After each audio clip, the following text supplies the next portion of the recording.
A monumental week for U.S. Vice President Kamala Harris after being thrust into the race for the White House in President Joe Biden's place. She capped it off by meeting with Israeli Prime Minister Benjamin Netanyahu, where she took a firmer tone than Biden, expressing serious concern about the scale of human suffering in Gaza. We cannot look away in the face of these tragedies.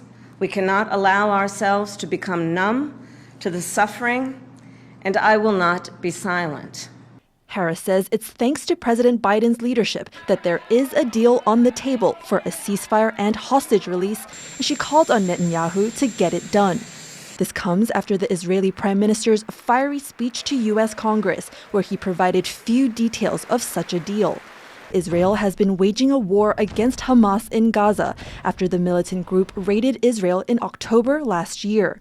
Over 39,000 people have been killed and over 1 million displaced in the enclave.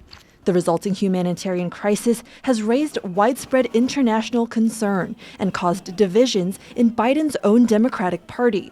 With less than 6 months left in his term, Biden met with the Israeli leader in the Oval Office, the first time in person since he flew to Israel in a show of support days after the Hamas attack. Well, welcome back, Mr. Prime Minister. We got a lot to talk about. Relations between the two nations have strained over Israel's military campaign.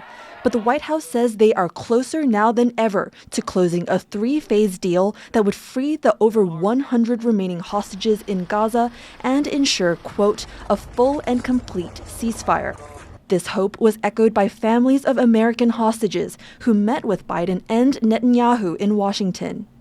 We got absolute commitment from the Biden administration and from Prime Minister Netanyahu that they understand the urgency of this moment now, to waste no time and to complete this deal as it currently stands. Outside the White House, pro-Palestinian protesters performed what they called a blood dump, pouring gallons of red-colored water on the street, angry at the scale of bloodshed in the ongoing conflict.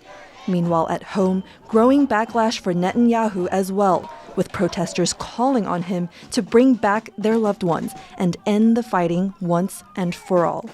Klein, Wang, and Joyce for TaiwanPlus.